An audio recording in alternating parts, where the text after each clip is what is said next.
Hey there, folks. Welcome to Spectrum Pulse. We talk about music, movies, art, and culture. And today we're going to be talking about the sophomore album from So Much Light called Oh Yuck. So I'm sure at this point many of you have seen a certain piece of really bad writing over at The Atlantic making the rounds of a particularly ugly clickbait title called Progressive Rock is the Whitest Music Ever. And yeah, the article certainly lives down to that title, the sort of piece that reflects an uncanny lack of knowledge surrounding the genre and really a general disinterest in writing about it altogether. I don't really know why that piece exists. But aside from an easy opportunity to bag on an awful piece of music journalism, the article did get me thinking why people dislike progressive rock and to a lesser extent progressive metal. Because there are some points in calling out prog for its pretentious wankery, its underweight concept records with bloated orchestration, and a lot of complexity for its own sake. But here's my point. There is a genre of music where this sort of thing actually does bother me, and progressive rock and metal is not really that genre. No, it's the much more obscure and for me much more frustrating genre of math rock, known for complex time signatures that shift rapidly and rigidly over-designed melodic and rhythm sections. And with less of a focus on lyricism, you can bet that I'm not really a fan of this genre at all. But it's also a relatively obscure subgenre, and people don't tend to request it on my schedule until today.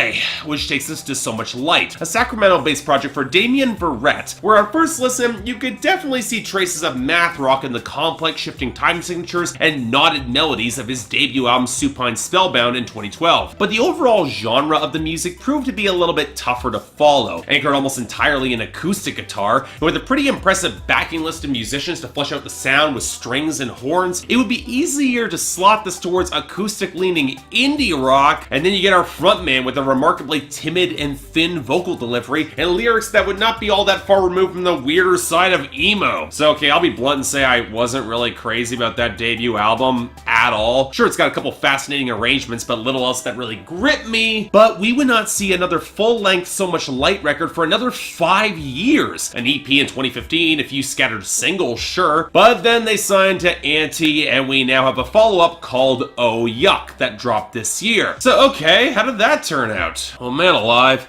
I really need to stop writing these introductions before I dig into the new project here in its entirety, because you know all that whole math rock and intricacy that I was talking about before pretty much goes out the window in some variety with Oh Yuck. Now, to be fair, if you listened to Verrett's 2015 EP and singles, you might have seen some of this coming, but even still, the shift was pretty drastic, shifting into what sounds like alternative R&B by reins of mainstream-leaning but very plucky indie pop. I'd say it reminds me a little bit of How to Dress Well's forays into pop that I covered last year on Care, but unfortunately So Much Light is much less successful across the board, as problems from his previous work aren't resolved and are indeed augmented with brand new problems. So okay, let's start off with the most obvious make or break point for me, and that's Damien Verrett's singing. And while I'll give him some points for marginally better vocal production and showing a little bit more of an expressive range in comparison with his debut, look, I'm sorry, his voice just does not agree with me. The artist seems to be trying to emulate the most on this album is The Weeknd, and yet like most Weeknd imitators, he forgets that the tightness and intensity that makes Abel's work so potent at his best. Verrett's voice is even thinner, although some of the trembling vibrato emphasizes all that all the more, probably not the best artistic choice there. And while he does occasionally pull out filters to add a little bit of weight on songs like Deep Down, maybe a little bit more multi-tracking too, he just doesn't have the presence or groove to make this tremulous crooning have real weight for me. I might not be crazy about when he brings in Nambi Ogbanea on Be Afraid. The multi-tracking feels a little bit muddy all across that song, but at least he's got the vocal tone with presence and soul, whereas Verrett sticks with a tone that ends up clashing with entirely too much in the mix. Granted, that's more because there is entirely too much going on in a lot of these songs, which takes us to the composition and production. Now, credit where it is due. You can often tell where Verrett is bringing in his math rock leanings into some of these compositions, because there is a level of complexity and frankly over-design to the melodies on the opening tracks that you rarely see in this sort of indie pop and alternative R&B, and yet I'd be hard-pressed to say that it all works all that well. A big part of this comes in the choice of tone placement within the mix. Shrill woodwinds and flutes, drums, nasal chiptune synths, oily wells of tapping bassy beats that skirt the edges of trap with the hi-hats, all assembled with a jittery fussiness that is nothing close to a solid groove. And when you tap on Barrett's higher tones, you get a low end that's completely swamped out, an upper end that's cluttered to the point of distraction, and no solid melodic through line in the mid-range in order to anchor these songs. Or if it is there, it's coming with guitar or synth lines of these ugly, oily layers that are all gurgling texture and nothing that flatters or matches Barrett's crooning, like on Little Fanfare or Love That Never Fades. And that's before you tack on the chipmunk vocal fragments, because of course they're here. And that's before you realize that many of these songs don't have much in terms of depth or body, especially when it comes to the pluckier guitar and harpsichord element shoved right to the front of the mix, like on Full Body Mirror or Love That Never Fades or Artificial Sweetener. At least Stomping Ground, it tacks on some oscillating deeper synth layers and helps flesh out something of a groove, but with so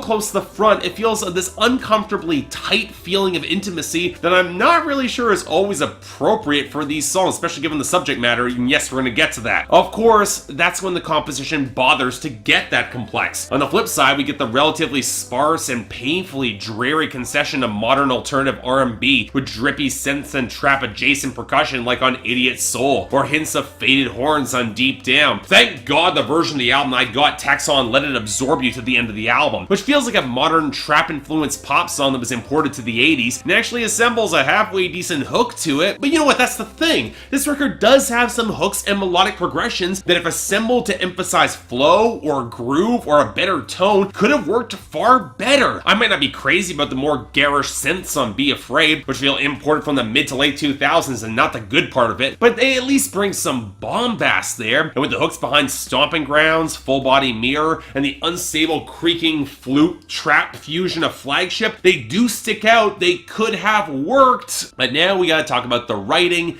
and the lyrics on this album, and this is where delivery becomes really important, because while I might appreciate some of the detail and metaphor used in the songs, you can tell there was some writing chops here. The stories and situations Barrett is trying to present require someone who can convincingly deliver them and deliver them well, or do so in a way that isn't utterly insufferable. The most prominent example of this is Stomping Ground, which plays out like a possible hookup where it seems to show this guy is plainly not getting the hint about how his intentions for this girl are perceived, but without a noticeable distinction in his vocal tone to differentiate those two points of view, the double-sided nature of the song can be easily missed, and regardless of that, nobody looks good on this song. Granted, most of this record is overloaded with self-flagellating and self-deprecating insecurity, which is plainly framed to show how badly Barrett looks here, but on songs like Be Afraid or the whining fear that comes up on the failed meetup of Summoner, it doesn't exactly provide insight so much as a wallow that can get pretty grating pretty fast. And it's not helped by tracks where Barrett can tread right up to the line of good taste, where he's trying to push for a hookup on Little Fanfare and is so thoroughly unconvincing before we get lines like, I'm feeling guilty for ambition, like I forgot to ask for permission. If you're not asking, there should be some justifiable guilt here, buddy. And then you get the sour songs like Love Like Never Fades. That seems at least partially driven by a mobile hookup culture and its Tinder and Instagram references. And the line like, can't find nobody who could love yourself as much as you do. But it's not like a record like this is any less self-obsessed, especially on the musings of Full Body Mirror, where the reason that this girl ghosted on him and he's so self-deprecating and asking why is because of his own projections upon her. And sure, you can go on Artificial Sweeteners and brand even the music itself as saccharine masturbation, even as he's just going through the motions here. But as a whole, the delivery of this album is nowhere near detached enough to sell this convincingly without coming across as kind of whiny or borderline creepy, like on Flagship, where he wants this girl to be his flagship because he's so enamored over her, or on Love That Never Fades, where it talks about how he's gonna loot that booty. And look, there is a way to sell this sort of self-deprecating style effectively in alternative R&B, but you need a bigger underlying idea or some insight to back it up, or at the very least some sort of swagger in order to draw the audience in, some real charisma. And from the writing and delivery, I'm sorry, I'm just not hearing it here. So yeah,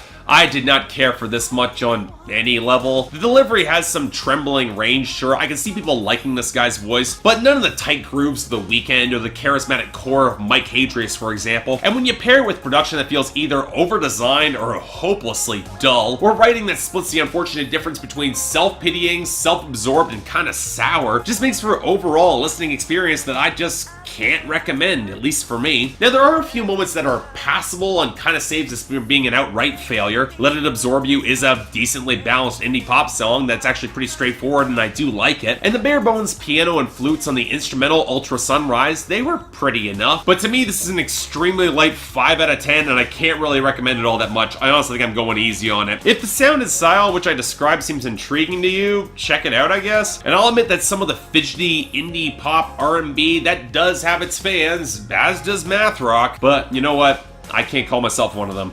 Sorry. So yeah, thanks a lot for watching. Like to like and subscribe, I'd be more than grateful. I can imagine many of you probably don't know who this is, so I guess I got the poll up there for all you fans of this guy, but honestly, I don't expect there to be a lot of you. But if you want to buy the album, hey, links in the description below.